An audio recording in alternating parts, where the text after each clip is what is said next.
Hi, magandang gabi po sa inyong lahat. Tatapusin ko na po yung ating situation 3 na wala siyang parang bula. Magpaparamdam pa ba siya? Ayan. No, tingnan po natin kung magpaparamdam siya sa situation 3. The first two is tingnan natin kasi yung first two po natin is nagpaparamdam siya through stalking, through other friends. Ngayon gusto ko pong makita kung magpaparamdam siya or talagang hanggang ganun lang. Tingnan po natin. Kamusta po ang araw nyo? Yan. Ako po very busy, Kaya gabi na rin po ako sa inyo nakapagbigay ng reading again, busy po tayo. Yan. Kamusta po kayo lahat? Yan. Okay, so siya ba ay magpaparamdam? Nako, may tumalo na po agad, Give up, overwhelm. Oh, shucks. Nawala siyang parang bula, magpaparamdam pa ba siya? Okay, so first card is give up, overwhelm. Parang give up na siya sa sitwasyon nyo. Failure, defeat, OMG. Ito yung tao na out of touch. So, sa first 3 cards pa lang po, it shows na hindi siya magpaparamdam, Parang give up na po siya sa situation nyo. Parang failure, defeat, Parang tinanggap niya na po yung pagkatalo niya or pwedeng tinanggap niya na po na hindi kayo para sa isa't isa or malamang ang taong ito po ay na in love na ng tuluyan sa iba. Ito, may out of touch, trickery, meaning wala na po talaga siyang planong magparamdam sa iyo, Malamang ito pong taong to ay masaya na, sa kanyang naging desisyon or nag-enjoy pa siya sa ngayon, Sa ngayon, I can only speak for today. Or itong sitwasyon na ngayon, So, ayan.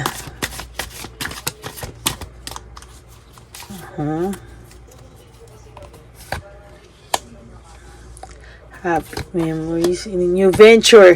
So, ang taong ito po ay may bagong karelasyon. Okay? Malamang siya po ay nasa honeymoon stage pa. Pwedeng itong taong to ay masaya sa mga oras na to, Wala pa siyang remorse, wala pa siyang panghihinayang, Nasa stage siya na masaya siya, sa naging desisyon niya, masaya siya sa pinili niya. Or pwede rin naman na pinaninindigan niya na yung kanyang naging desisyon, Kasi most of the time, yung iba kasi nagsisisi, di ba, Pero ito parang wala siyang remorse.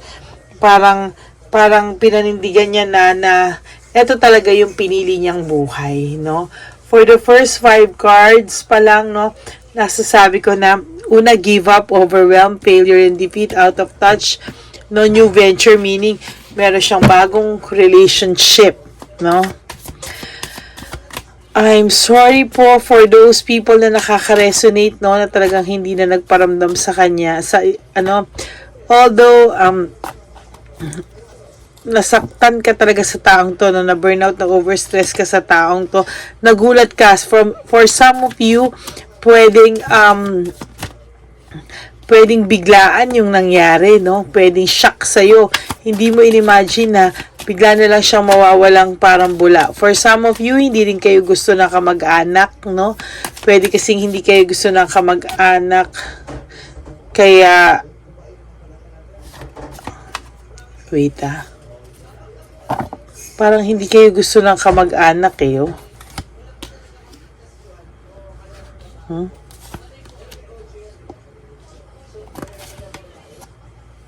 Ayan.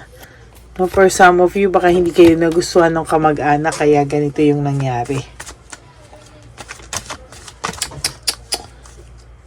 Ito po, may lumabas din dito kasi na partnership, union. Parang may bago po siya talagang karelasyon. Ayan, And then, there's this lack of direction, no? Conflict, parang wala na po siyang direksyon na nakikita sa samahan nyo, no? Meron na po siyang bagong desire, no? Na pinursue, ayan, itong bagong partnership. Kumbaga nawalan po siya sa inyo ng passion, no? Parang nanglamig po sa iyo itong taong to, parang nagsawa, no? Nagkaroon ng sawa factor. For some of you, baka asawa to na nagsawa, or for some of you baka naman po matagal nyo naging karelasyon, ano, tapos naging LDR kayo, bigla kayong nag-abroad or something, no, kaya parang nawalan kayo ng communication, or parang hindi mo sa communication, parang mas gusto niya na yung karelasyon niya ay nasa tabi niya, no? Oh my God. So, naging dishonest yung taong to. Nagkaroon talaga to na malamang itong taong to, sinasabi niya na ikaw may kasalanan. There's sadness, depression, and negativity. Parang ikaw daw yung naging sanhi or reason ng inyong hiwalayan. Malamang ito po ay sinisisi ka, no, to justify yung kasalanan na ginawa niya sa'yo. Pero sad to say, sa nakikita ko ngayon, he's confused, but he will not reach out anymore to you, no? He will, kumbaga sa paninindigan, paninindigan niya na po itong naging desisyon niya, no? Hindi na po siya para mag-reach out pa sa'yo, no? Maybe this person po ay blinak ka, no? Grabe rin yung pag-take advantage sa'yo ng taong to, no? So talagang iniwanan ka na niya because you always have doubts na rin, you know, lack of self-awareness, parang lagi ka na lang din may doubts kasi alam mong naabuso ka din niya, yo, na-take advantage ka din niya, yung kabaitan mo, yung kabutihan mo, no? So malamang nung feeling mo, nung wala na siya kailangan sa'yo, blinak ka na lang niya bigla. Ay, sakit naman ito, no? So wala po siyang plans of reaching out, no? Na wala siyang parang bula. Magpaparamdam po ba siya for situation 3? I'm sorry to tell you, hindi po siya magpaparamdam. No? For some of you, nagtataka kayo, may mga anak pa kayo, pero nawala na siyang parang bula. No? Parang ano to, ganun lang ba to sa'yo? Parang naiintindihan ko po, no, na hindi po madali ang pinagdadaanan nyo. Situation 3, medyo mabigat po ang barahan nyo, no? Ibig sabihin, hindi na po siya for now magpaparamdam, no? Pinaninindigan niya po because sa totoo lang po meron siyang dissatisfaction and lack of inner joy sa iyo. Malamang nga po sinasabi ko sa inyo na ang taong to ay na-fall out of love po sa inyo. Na wala siyang parang bula, baka blinakan na lang nito bigla, or pwede rin namang siya nang iwan sa iyo, no? Nang ganun lang, no? Tapos sinisikapan niya, ginawa niyang reason for leaving you, ikaw, no? New feelings, ayun nga sinasabi ko, no, kanina pa, may new feelings ako nakikita.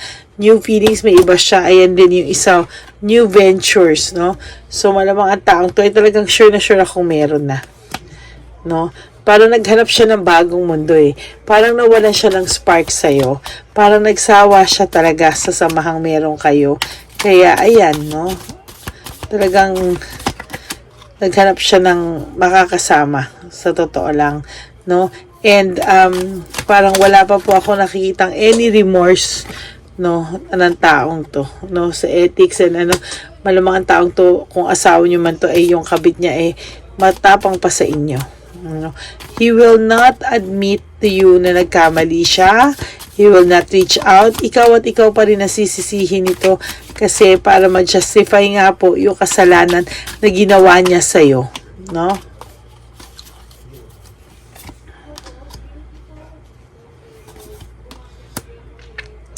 Siya pa yung galit sa'yo.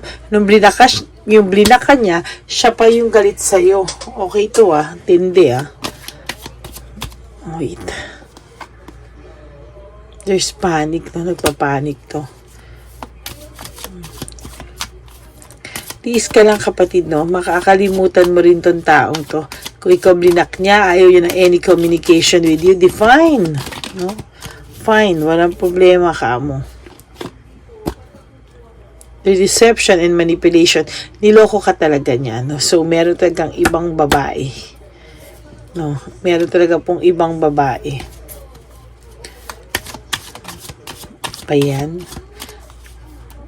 I'm sorry po, no, pero yan po ang lumalabas sa cards.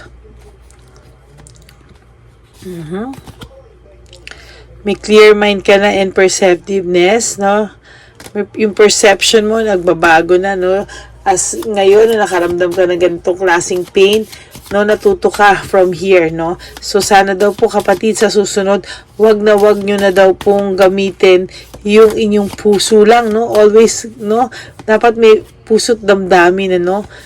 Lagi ka raw may pinagseselosan, selosa ka daw.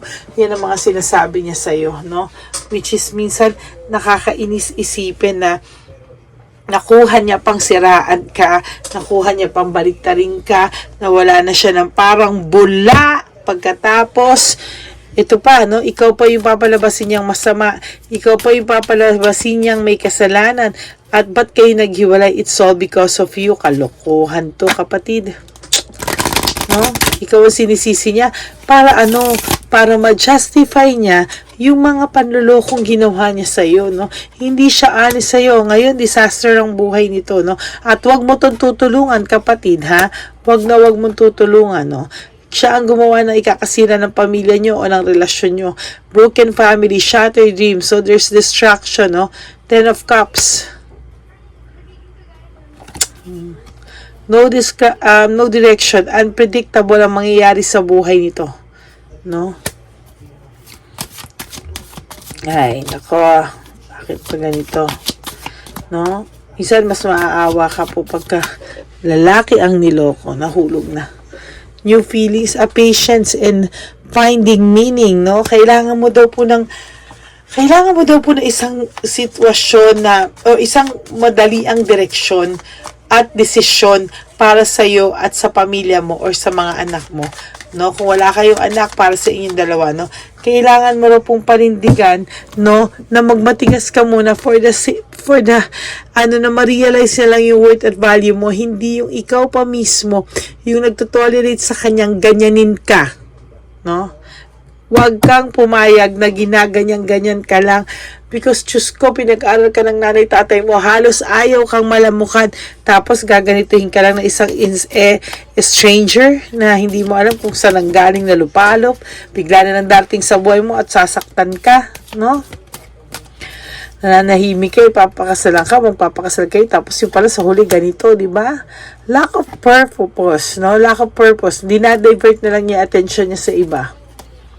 Pero the truth is, hindi pa rin siya makapag-move on and leave behind, no? Hindi pa rin niya magawa.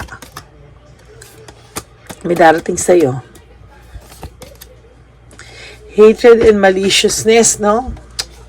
Siya pa ang galit sa'yo. To tell you honestly, siya pa ang galit sa'yo. Oh, umalis siya nang parang sabi niya wala siyang sariling desisyon. Umalis na lang siya para matahimik ang lahat. Ang laki na sinakripisyo mo dito, kapatid, no? Sobra-sobrang sinakripisyo mo dito, pero wala pa rin direksyon kung anong pupuntahan ang relasyon nyo sa ngayon. Kasi hindi ito magkukontak sa'yo. No? Hindi ito magkukontak sa'yo, wala na siyang plano magkontak siya, feeling mo nga, wala siyang pakialam sa'yo. To be honest, ganyan ang nararamdaman ng mga tao na ang person nyo ganito sa situation. There's weakness and manipulation. Kanina, there's deception and manipulation. Pare-pareho, no? Nagsusumbong yung baraha sa akin, ano? Na tingnan mo,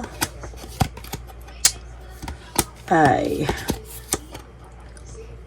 kakaroon siya ng anxiety because hindi niya alam kung papaano niya malalagpasan lahat ng bagay, no?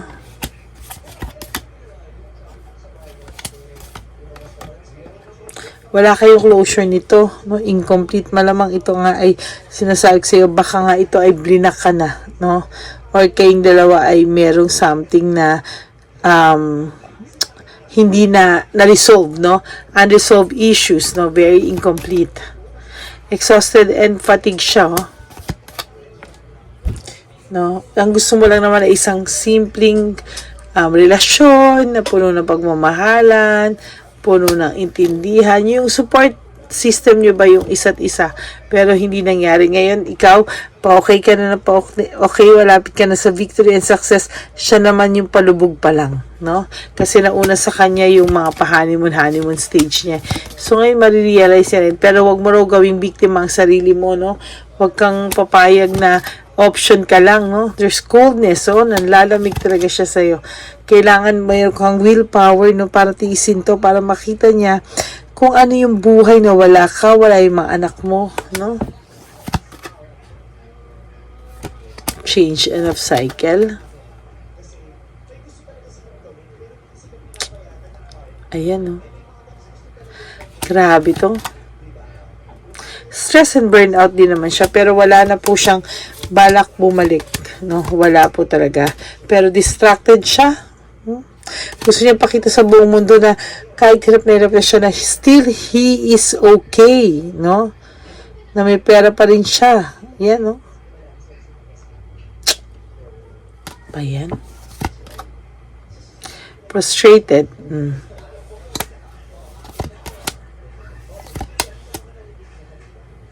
May tension, no? May tension pa rin sa kanila o sa bago nito, confused pa rin siya, no? Pero wala, no?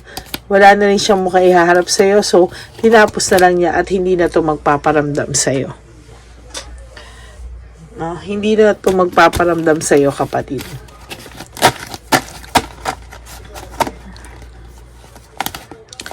Grabe po ang ating reading for today. I'm sorry. Sa situation 3, hindi maganda. Hindi na siya magpaparamdam sa iyo. For now, okay? For now, no? Kakalimutan niya muna yung feelings niya sa iyo for now. Talagang, ayan, for now, talagang titingnan niya muna, no? Kung ano yung mangyayari sa mga susunod na panahon. Pero sa ngayon, sinasabi ko sa iyo, kapatid, wala po siyang balak na makipag-ayos o makipag-communicate sa inyo. So, wag niyo po siyang i-message hanggang hindi siya ang nag-message sa inyo pabalik. Wag kang hahabol, okay? Wag kang hahabol dito. Kung hindi siya magparamdam, huwag ka rin magpaparamdam, no? Just move on with your life. Be happy. Wag ka na pong babalik sa tao na hindi ka pinili. At wag ka pong babalik sa tao na gagawin ka lang option. At wag ka pong mapauto na sa taong ito. Okay? So, for those of you na inutangan pa rin, wag na po, okay? Wag na po. Kasi kung magpaparamdam lang siya, para manghingi ng pera o manggancho ng pera sa inyo, wag na lang po siyang magparamdam. Mas okay pa sa atin yun. Okay, so that's it for your reading. For, yun ang katapusan ng ating nawala siyang parang bula, magpaparamdam pa ba siya? For situation 3, yan. Maraming po salamat sa mga nanood ng videos. Kanina nang nilabas ko during lunch break ng alas 12 ng hapon, no? Thank you po sa mga nanood, sa mga nagpa-member. Maraming salamat po. Thank you po. No, hindi ko alam talaga kung paano yung mga member na yan, pero I appreciate na may nagsabi sa akin, nagpa-member sila. Kaya maraming salamat po sa inyo. I don't know how to thank you, no, and in what ways ako tulong din sa inyo, but I hope this simple reading will reach you and will give you clarity sa isip at puso nyo. Okay? So, bukas po ulit, no? Bibigyan ko po kayo na reading. Huwag po kayo magtataka kung minsan naman po wala ako sa aking studio, no? Kasi minsan nasa bakasyon ako.